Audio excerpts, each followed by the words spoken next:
안녕하세요. 부동산 DJ 한정훈입니다. 자, 오늘은 특별한 시간 준비했는데요.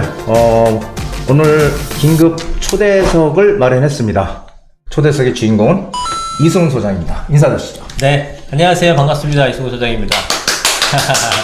네, 오랜만에 부동산 DJ 나와서 여러분들 만나 뵙게 되니까 정말 반갑고요. 오늘 많은 얘기 통해서 여러분들한테 도움 될 수 있는 그런 말씀들 많이 드리도록 하겠습니다. 자, 근데 이승훈 소장은 여기 우리 부동산 DJ 채널 잘 구독하고 계신가요? 네, 구독자고, 네. 저 올라올 진짜요? 때마다, 예, 올라올 때마다 보고 있죠.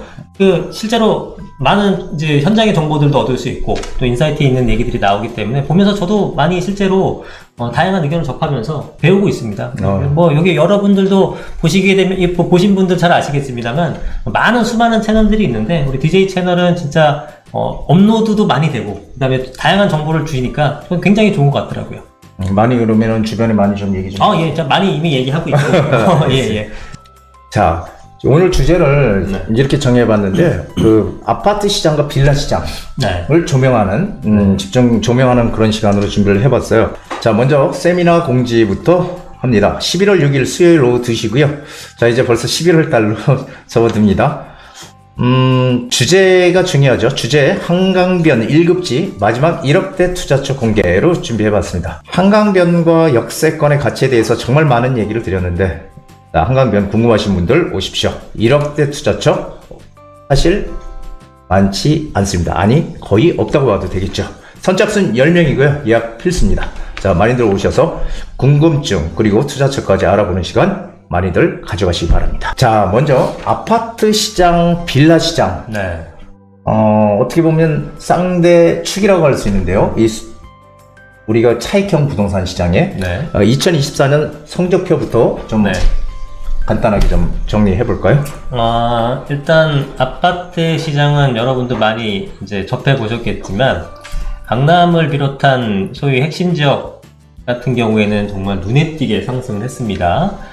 국민 평형이 60억의 거래가 되고 60억 50억 거래도 눈에 띄게 놀랐었는데 불과 2달 만에 55억 60억까지 찍는 모습 보면서 역시 강남은 다르구나 라는 생각이 들었고, 초고가 시장에서도 200억 220억 이런 식으로 시장이 형성이 돼서 야, 정말 다른 세상이다 라는 걸 느낄 정도였습니다. 이제 그러면서 강남 시장이 그렇게 가격이 올라가니까 상대적으로 그 강남보다는 낮지만 그래도 상급지라고 하는 것들이 가격이 어떻게 보면 더 굉장히 저렴하게 보이는 이런 효과가 생기게 되면서 그쪽까지 약간 온기가 퍼져가는 그런 느낌을 좀 받았고요.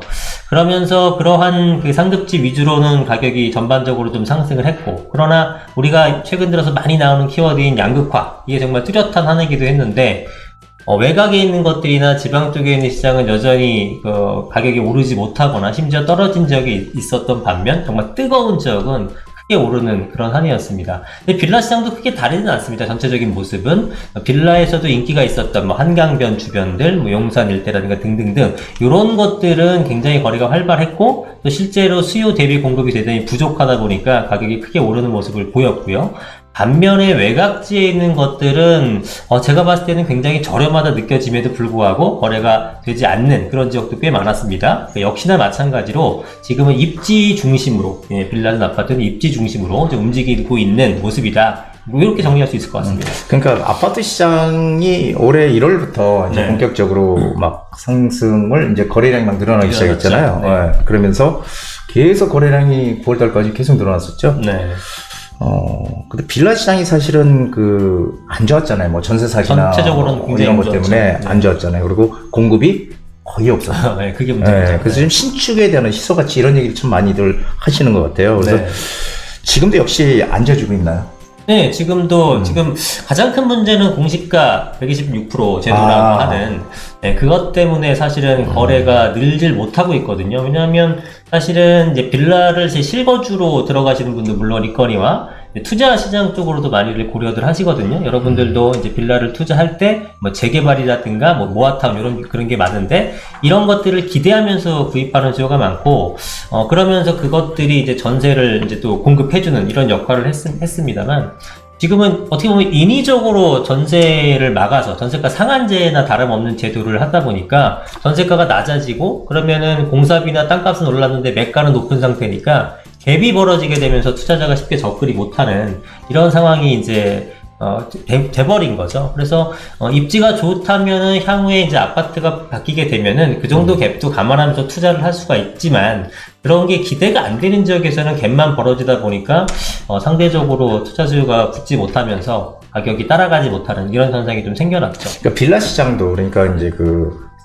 개발, 네. 재개발 우리가 빌라 시장을 관심 있게 보는 거는 재개발 때문에 그런 거 아닙니까? 그렇죠. 그렇죠. 재개발이 될 수 있는 그런 빌라들. 네. 그냥 그게 아닌 그냥 일반 빌라는 어때요? 그냥 그러니까 재개발과 일반 상관없이 빌라도 제가 봤을 때는 중장기적으로 좋을 것 같긴 합니다. 왜냐하면 공급이 없어서. 그렇기도 하거니와 최근 들어서는 그러니까 가격 자체가 높지 않아요. 그러니까 전세가가 낮아지다 보니까 갭이 벌어지게 되면 매수자가 안 붙으니까 울며 겨자 먹기로 가격을 낮춘 그런 형태의 매물도 좀 있거든요.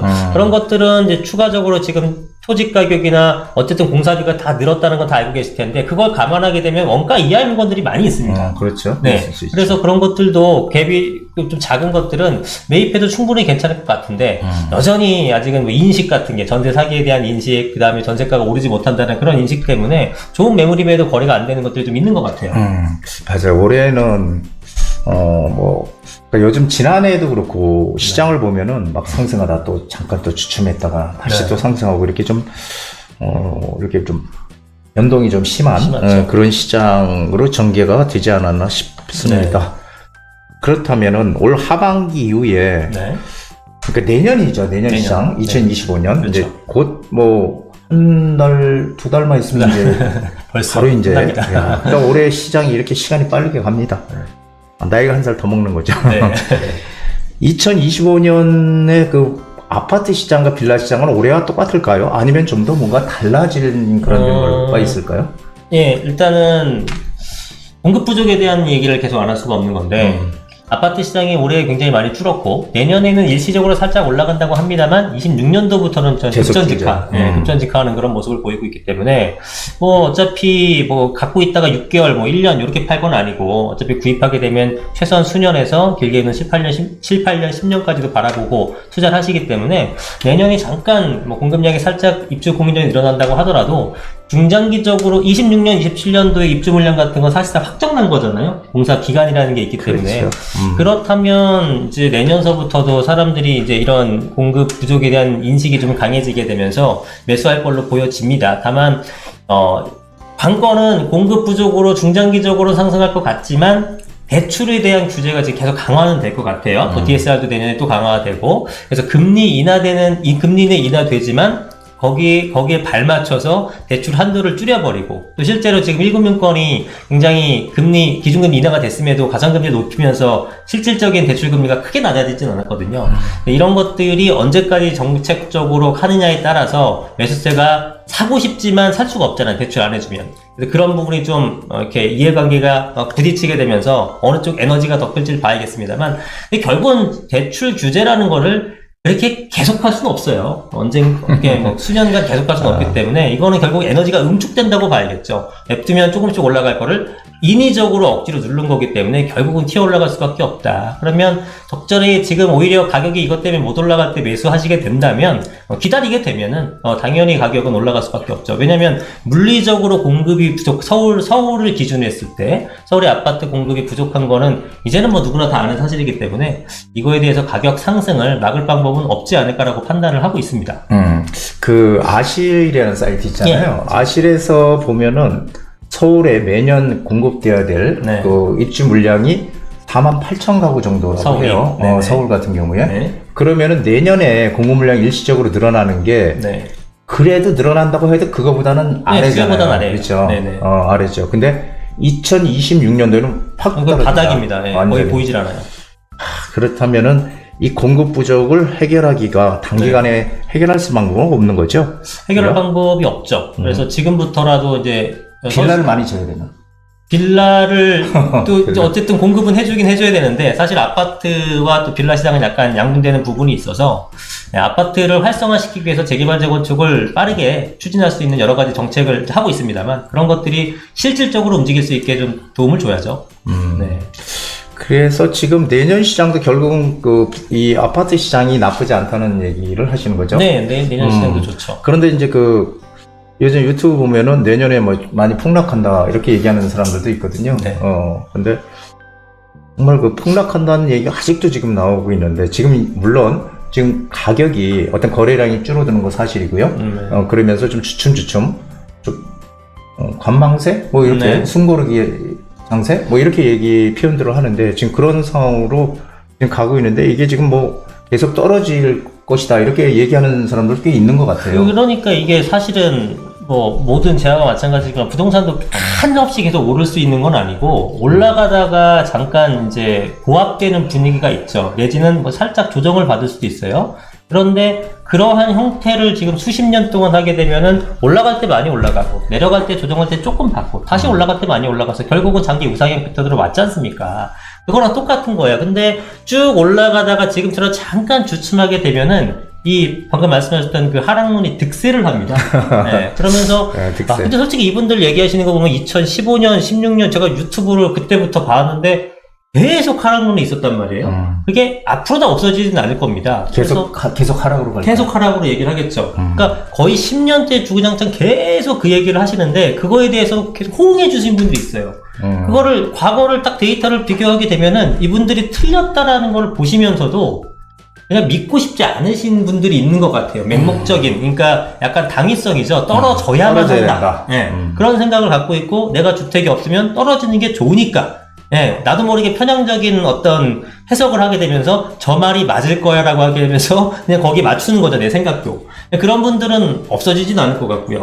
예, 그런 이상, 네. 절대로 존재하는 이상 하락론이 절대로 사라지진 않겠죠. 항상 맞아요. 호응을 받으니까. 나도 네. 정말 오랫동안 듣던 얘기 같아요. 계속 하락한다는 얘기가. 네. 그런데 이제 보면은 예전에도 우리 음마아파트 처음에 분양할 때 70년대 초반에 분양할 때 네. 그때 2천 몇백만, 그 30평인가? 그게 2천 몇백만 원 했습니다. 근데 그때 그거 사실 그때도 그건 비싼 거였어요. 그렇죠, 그렇죠. 싼 거 당시에는. 절대 아니야. 아무나 네. 못 사. 근데 그게 지금 얼마입니까? 그렇죠. 그렇죠. 이게 바로 인플레이션이거든.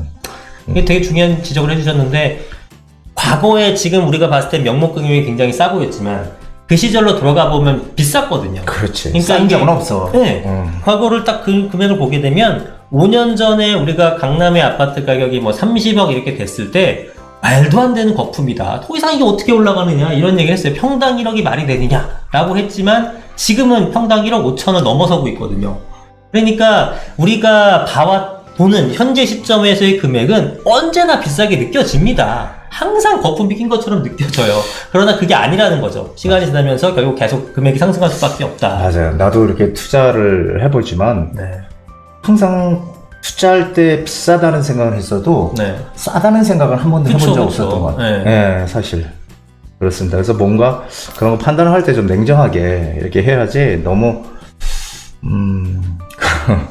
뭐라고 얘기해야 되나요? 너무 그냥 단편적인 것만 보고 네. 얘기를 하면 안 될 것 같아요. 그래서 결국은 뭐 내년 시장도 어쨌든 좋을 거다. 뭐 전세가도 나는 이제 우상향 할 것이다. 계속 이렇게 얘기를 하는데 전세가요? 전세가에 대해서 어떻게 한번 견해를 좀 얘기해봐요. 우상향 하죠. 왜냐하면 결국은 똑같습니다. 매매와 움직이는 패턴이 같은데 전세도 공급 물량에 기인 하는 거거든요.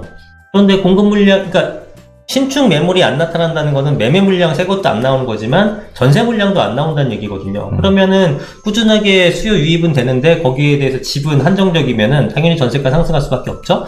그래서 지금 전세가 비율이 서울 같은 경우 기준에서 꾸준하게 상승하잖아요. 50%였다가 52%, 53% 올라가고 있는데 이 전세가율이 올라간다는 게 결국은 매가를 밀어 올려주는 거잖아요. 그러니까 우리가 소위 수익률이라고 할 수 있는 거죠. 아파트나 뭐 빌라든 어쨌든 이렇게 사용하고 있는 것들, 전세가 됐든 월세가 됐든 이러한 사용 가치가 올라가게 되면은 실질적인 매매도 결국은 어느 임계점을 탁 터치하게 되면은 밀어 올려주는 거니까 전세가 상승을 꾸준하게 보고 계시면은 매가가 이제 곧 상승하겠구나 아닌가를 판단해 볼 수 있습니다. 전세가는 뭐 제가 볼 때는 꾸준하게 오를 수밖에 없죠. 지금도 오르고 있죠? 네, 계속 오르고 있습니다. 자, 그렇습니다. 자, 근데 지금 이제 제가 가장 심각하게 보는 게 이 양극화거든요. 양극화. 지금 뭐 언론에서 양극화 얘기 많이 나오지만 이거 어제 오늘에 또 나왔던 얘기가 아니고요. 그렇죠. 지속적으로 끊임없이 나왔던 게 양극화인데, 자, 기존의 양극화 시장하고는 좀 더 다른 그런 모습을 보이고 있는데, 네. 이 양극화에 대해서 한번 좀 견해를 예, 양극화가 예전부터 뭐 없었던 얘기는 아니지만 요즘 들어 훨씬 더 심화된 모습을 보이고 있죠.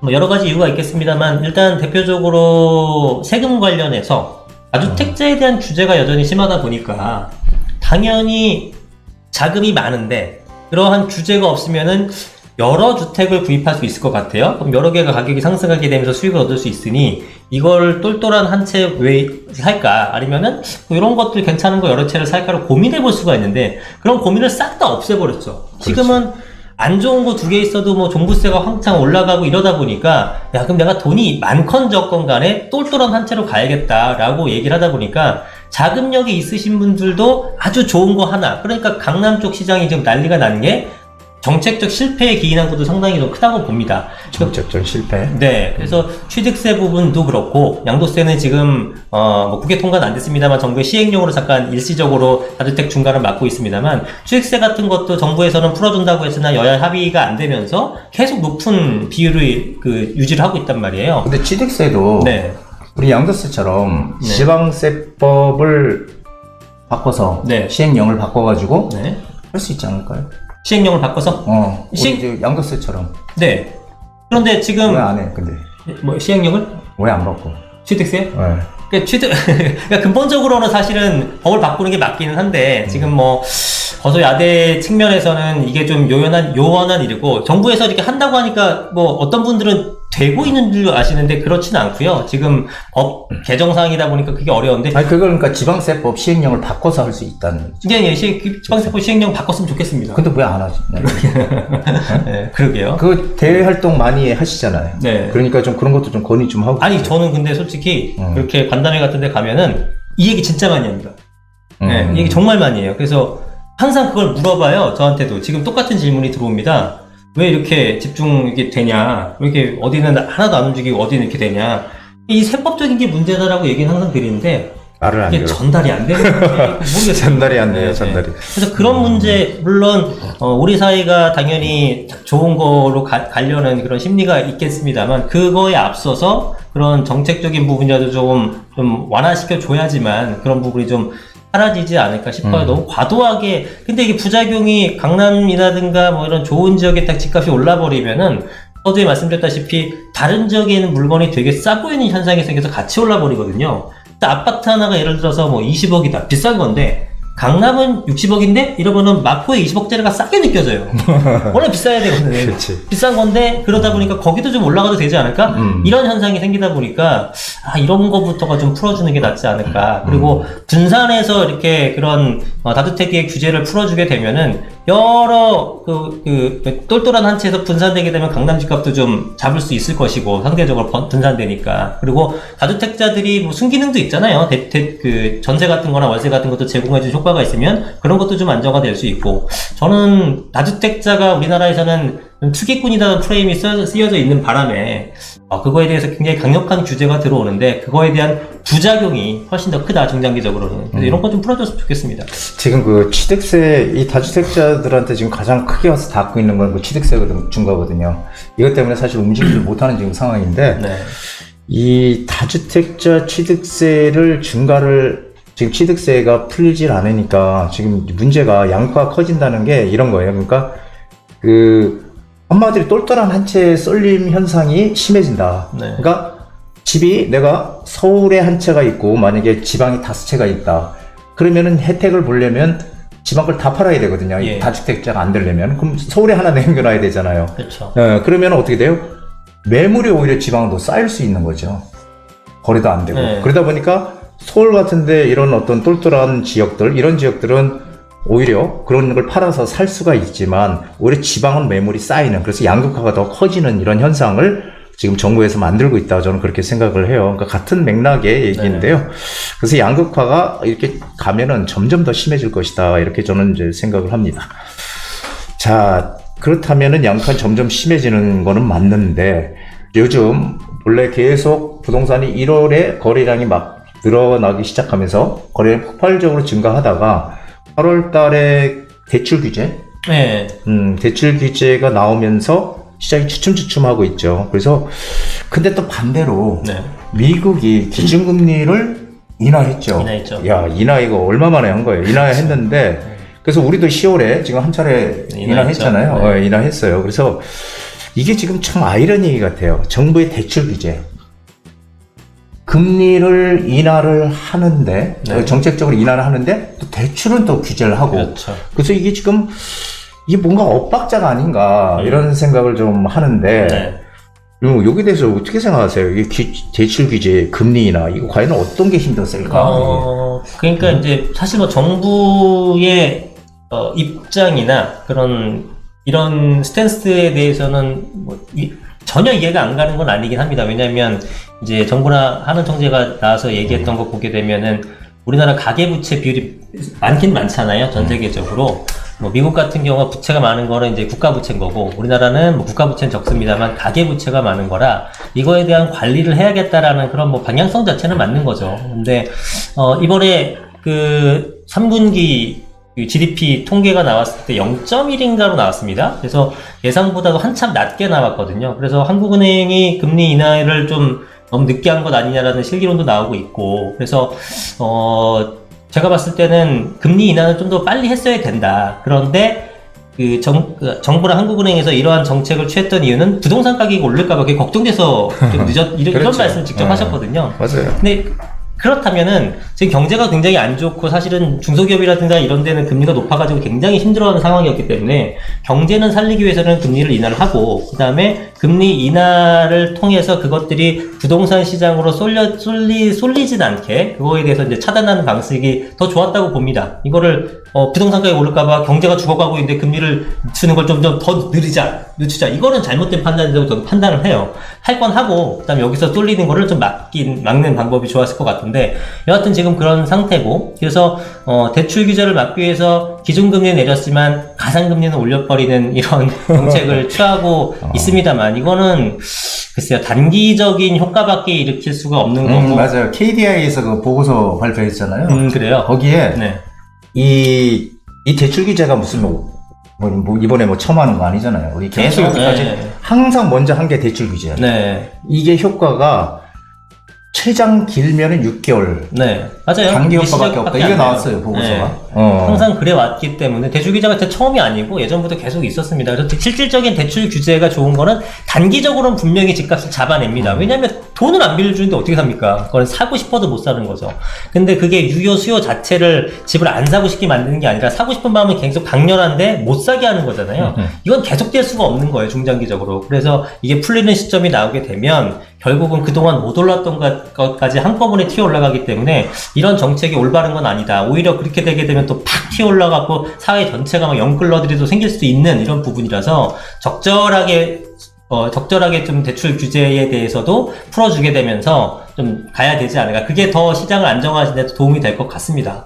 왜냐하면은 지난 정부 문재인 정부 시절에도 대출 규제 많이 했잖아요. 많이 했죠. 엄청 했죠. 네, 근데 가격 엄청 올랐잖아요. 그러니까요. 그래서 네. 사실 대출 규제는 KDI에서도 그 보고서가 나왔지만 단기 영향밖에 없다는 게 이미 보고서에도 나와 있습니다. 그래서 그런데도 정부는 그 단기 효과밖에 없어도 일단 하는 거예요. 일단 왜냐하면 단기적인 효과가 있기 때문에 눈에 보이니까.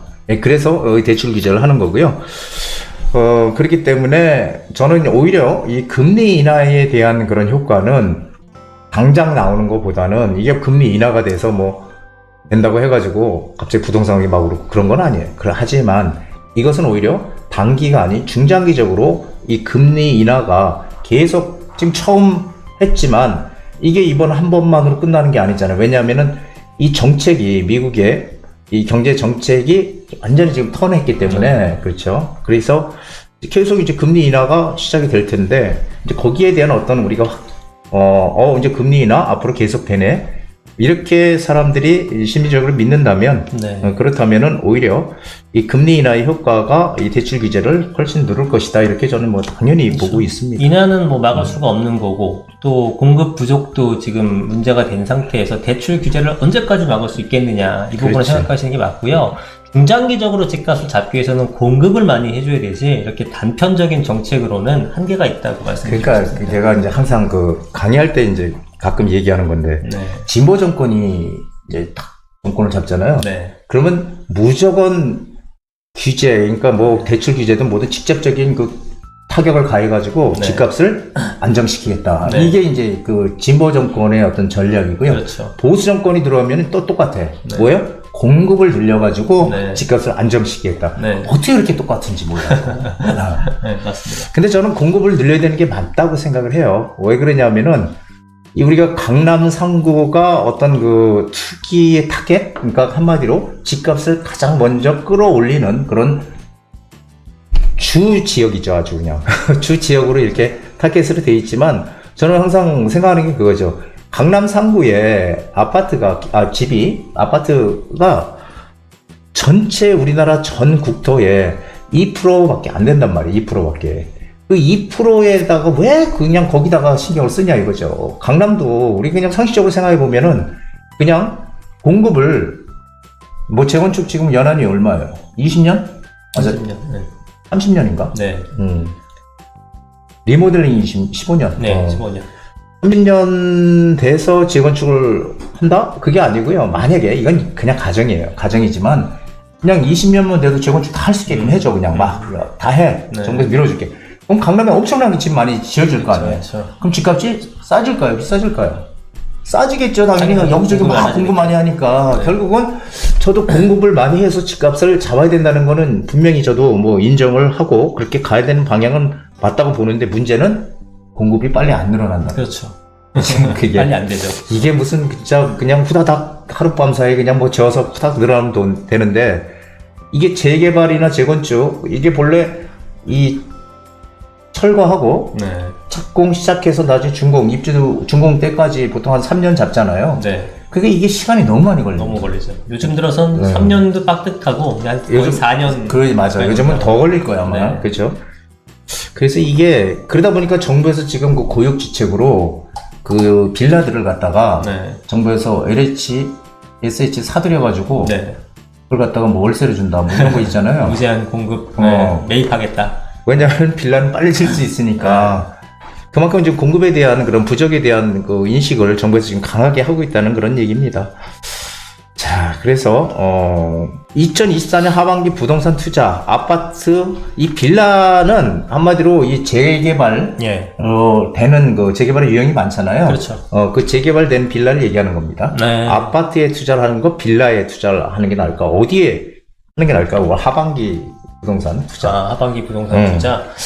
이건 뭐 사실 자금력에 따라 좀 틀리겠습니다. 네. 네. 자금력이 문제지. 예, 근데 이제, 아파트는 대체적으로 명목 가격 자체가 좀 높은 편이고, 재개발 같은 경우에는, 그 빌라 같은 경우에 재개발 가능한 빌라 이런 것들 같은 경우에 투자 금액이 아파트에 비해서 상대적으로 굉장히 소액이거든요. 소액이죠. 네, 그래서 아파트가 재건축되고 빌라도 재개발 된다고 했을 때 수익률 면에서는 빌라가 월등히 높죠. 다만 이제 아파트는 일정 기간이 지나게 되면 시간의 문제가 있을 뿐 결국은 사긴 할 텐데 빌라 같은 경우에는 될 수 있는 지역과 안 될 수 있는 지역이 좀 선별돼야 되다 보니까 그 부분에 대해서 좀 명확하게 볼 수 있는 눈만 있다면 빌라 쪽으로 투자하시는 게 수익률적인 측면에서는 훨씬 더 좋다고 봐야죠.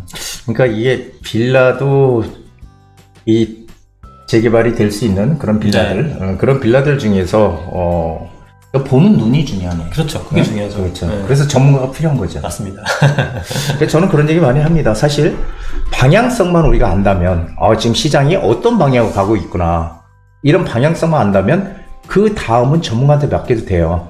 방향성만 알면 이 사람이 이런 얘기 했을 때 맞네 맞네 방향성 내가 알고 있으니까. 그런데 그 방향성을 모르면 이 사람이 이런 얘기 하면은 그런 것 같기도 해. 저 사람이 그런가 하면 나중에 투자 못하는 분들을 제가 여태까지 정말 많이 봤어요. 많으시죠. 엄청 많으시죠. 이리 가면 네. 요즘은 그거 한 달이 건너면 다 또 부동산 뭐 네. 하시는 분들 관련된 분들이 있으니까 그런 경우를 전 상당히 많이 봐서 일단은 지금 시장이 어떻게 돌아가는지 그런 방향성을 파악하는 게 가장 우선이다. 저는 그렇게 생각이 됩니다. 그래서 한마디로 돈이 여력이 현금이 많은 분들은 이 중심 지역의 아파트 재건축 아파트 이런 쪽에 투자를 하시는 게 이익을 낼 거고요. 그리고 어떻게든지 작은 돈으로 내 쌈짓돈을 만들어서 목돈을 만들겠다가 이렇게 하시는 분들은 빌라 쪽으로 재개발 빌라 쪽으로 방향을 잡으시는 게 맞다 이렇게 정리를 하겠습니다. 금리가 인하가 이제 앞으로 계속 네. 인하 되겠죠. 되겠죠. 네. 그거는 뭐 얼마가 되느냐가 그렇죠, 이제 그렇죠. 문제지. 지금 어쨌든 이 경제 정책의 방향이 미국이 퍼냈기 때문에 바꿨기 때문에 이제 뭐 기정사실인데 금리 인하가 되면은 대표적인 수익형 부동산이라고 하는 오피스텔, 상가, 지식산업센터죠, 네네. 지산. 예, 이 수익형 부동산 시장 전망은 어떻게 될까요? 일단 쟤네들은 다 말 그대로 수익형이니까 금리가 인하되게 되면은 방향성 자체는 호재이긴 하죠. 그런데 좀 오피나 상가나 지산도 좀 나눠서 생각해야 될 것이, 상가 같은 경우는 여러분들 느끼시겠습니다만 코로나를 거치게 되면서 오프라인 상가가 사실 많이 죽어버렸잖아요. 다 온라인에서 그러니까. 모든 것이 장을 보는 것도 마트를 안 가고 다 대부분 온라인으로 활용을 하고 이렇게 바뀌다 보니까 상가도 아주 핵심적인 상권, 뭐 젊은이들이 노는 그런 상권을 제외하고는 상당히 많이 이제 위축된 그런 모습을 보이고 있습니다. 그래서 좀 유명했던 상권들도 굉장히 축소가 되고 그 동선도 많이 좀 짧아지게 되고 이런 것들이 있어서 상가 시장은 예전과 같은 좀 영화를 누리기에는 금리가 인하되더라도 쉽지는 않을 것 같다. 굉장히 선별적인 그런 특정 지역에서만 될 것 같고. 재건축 상가는 어때요? 그 재건축을 하는 단지에 네. 그 상가들 있잖아요. 예, 있죠. 상가들이 만약에 재건축을 하게 되면 상가도 재건축이 되는 거죠. 그게 그게요? 안 될 수도 있고 될 수도 있고. 예. 그렇죠? 그래서 그건 명확하지 않고 법에 정해진 사항이 아니라 이제 조합 정관에 따라서 가는 건데 향후에 조합 정관이 어떻게 만들어지느냐는 뭐 다 케이스 바이 케이스니까 일률적인 정답은 드릴 수 없고. 그러면 상가를 만약에 가지고 있다. 네. 내가 가지고 있으면은 나중에 거기가 재건축이 돼서 새롭게 이제 아파트가 들어오게 되면 상가를 받는 게 원칙인가요? 원칙은 상가를 받는 거죠. 그리고 원칙은 상가인데 아파트도 받을 수 있는 건가요? 그거는 이제 정관이 조합 정관에서 이제 정해주는 대로? 예, 상가도 아파트를 받을 수 있게끔 동의를 해주면 가능은 한데 이제 그 요건들이 몇 가지가 있긴 합니다. 예, 법에 정해진 요건들이 있어요. 뭐 상가의 종전 평가의 금액이 향후에 최소. 예, 아파트 최소 분양평형 이상의 평가액을 받아야 된다거나 뭐 이런 것들이 있고 근데 거기에 따라서 비율을 또 곱해서 산정해 주기도 하고 이런 것들을 하게 되면은 받을 수는 있죠. 그래서 다주택인 분들은 주택을 더 매입하기 힘드니까 그럼 뭐 일단 한번 저런 거라도 투자해 볼까? 이런 분들이 이제 사기는 사죠. 네, 그러나 저게 반드시 된다, 안 된다를 말씀드릴 수가 없어요. 네. 근데 주상복합 아파트 같은 것들, 그러니까 이 상가가 단지하고 떨어져 있는 상가들 있잖아요, 이렇게. 네. 아예 독립해서 있는 상가들. 네네네. 하고 주상복합 같이 이렇게 있는 상가들하고 네. 같이 있는 상가들은 좀 같이 갈 가능성이 크잖아요. 그게 높겠죠. 그쵸? 같이 가니까 높겠죠. 네. 떨어져 있는 게 아무래도 떨어질 좀- 수가 없으니까. 네. 그런 그럼 것들이 어쩔 수 이제 없고. 그러니까 아파트 중에서도 아파트지만 약간 그런 형태 말씀하셨던 1층에 상가이고 2층부터 아파트 이런 것들이 있거든요. 그런 것들이는 물리적인 현황을 봤을 때는 그런 게 좀 더 안전하긴 하겠죠. 하여간 이것도 물론 투자의 가치는 있지만 이 상가는 그런 쪽으로 봤을 때 네. 수익형 부동산이 아닌 그렇죠. 우리가 일반적인 이제, 상가는 조금 힘들어졌다고 보는 거고, 마찬가지로 지산 같은 경우도 공급량이 되게 많아요. 지산 진짜 많은 것 같아요. 너무너무 많죠. 네. 네, 그래서 저것도 뭐 서울이 아주 특정 지역, 뭐 성수동이나 영등포나 아니면 뭐 문정동이나 이런 쪽은 그냥 살아나겠지만 금리가 인하되면서 외곽에 많잖아요. 사실은 뭐 하남도 그렇고, 뭐 너무 많은 광명도 것 같아요. 그렇고, 거기는 정말 대규모로, 정말 경기가 좋을 때 대규모로 지어놓고, 이게 공실이 너무 많습니다. 그래서 저게가 해소되려 그러면은 단기간에 해소가 안 되기 때문에 금리가 인하가 된다고 한들 짧은 시간 안에 좀 회복되기는 좀 어려워 보인다. 오피스텔은 어때요? 오피스텔은 좀 낫습니다. 왜냐면 오피스텔은 수익형이긴 하지만 결국은 아파트의 대체제 역할을 하잖아요. 그래서 원룸 이런 거 말고 뭐 최소 투룸서부터 쓰리룸. 네, 쓰리룸 형태 같은 거 아파트 25평, 33평을 대체할 수 있는 것들은 어차피 서울에 있는 아파트가 굉장히 부족한 상황이니까 저런 것들까지 많이 관심을 갖는 상황이거든요. 그런 것들은 좀 낫다고 봅니다. 네. 예, 알겠습니다. 그럼 수익형 부동산 전망은 오피스텔은 그래도 이렇게 투룸 이상 네. 되는 것들은 뭐 좀 괜찮을 그래도 것 같다. 괜찮을 것 같고, 왜냐면 금리가 인하되니까 그렇죠. 상가나 지사는 조금 힘들 것이다. 네. 이렇게 전망을 하겠습니다. 자, 마지막으로 이 정부 핵심 사업이 이제 제가 항상 얘기 드리는 게 이 공급을 늘리기 위한 유일한 방법으로 재개발과 재건축을 활성화시키겠다 이런 얘기인데, 네. 지금 문제는 이 재개발 재건축을 활성화시키려고 하는 건 좋은데 너무 지금 많이 지정을 해놨잖아요. 그렇죠. 지금 내가 알기만 해도 뭐 역세권 개발, 신속통합기획, 모아타운, 공공재개발 요즘 네. 있나요? 공공재개발 있긴 있습니다. 있죠. 네, 네. 진행이 잘 안 되죠. 잘 안 됩니다. 그래서 그렇게 지금 어마어마하게 지금 많이 지정을 해놨는데, 이 무분별 지정, 이게 과연 어떻게 될까요? 이 재개발. 그러니까 굉장히 의욕적으로 여러 군데 이제 구역 지정을 해줬는데, 이제 후보지를 지정을 해줬는데, 말씀드렸던 공공재개발 같은 것도 인센티브는 제공이 되나, 공공이 하는 거에 대한 약간 거부감도 일단 있고요. 사람들이 거부감이 있고, 또 임대 아파트라든가 이런 것들이 제공이 많이 되다 보니까, 거기에 대해서 집값이 영향을 미치지 않을까라는 인식들 때문에 잘 안 되는 경우도 많고요. 또 일반적인 모아타운이나 이런 것들도 구역 지정 후보지로 선정되기까지는 좋은데 그 이후의 과정들은 이제 뭐 추진이 조합설립 이런 것들을 거쳐야 된단 말이에요. 아직은 그 역사가 짧다 보니까 시범단지를 빼놓고는 뭔가 이렇게 구체적으로 들어간 건 없긴 합니다. 근데 제가 봤을 때는 결국은 사업성으로 성패가 갈리지 않을까 싶어요. 사업성. 네, 경제성이 있어야지만 뭔가 되지 않겠습니까? 우리가 이거를 개발하자 했는데 분담금을 5억 내? 그러면 그 돈이 어딨어? 못해? 그럼 동의가 안 되는 거고, 야, 우리 동네는 좀 비싼 동네고 하니까, 아파트 짓게 되면은 너희한테 분담금이 굉장히 적어. 내지는 우리가 뭐 돌려받을 수도 있어. 뭐 이런다면은 동의 안 할 이유가 없겠죠. 그래서 결국은 재개발이나 재건축이나 사업성이 좋다는 거는 결국 일반 분양 물량이 많이 나와야 되는 거죠. 일반 분양 물량이 많거나, 혹은 지역이 좋아서 비싸게 분양하거나. 비싸게 분양하거나, 네. 둘 중에 하나네. 그렇죠. 입지가 좋거나, 사업성이 좋거나.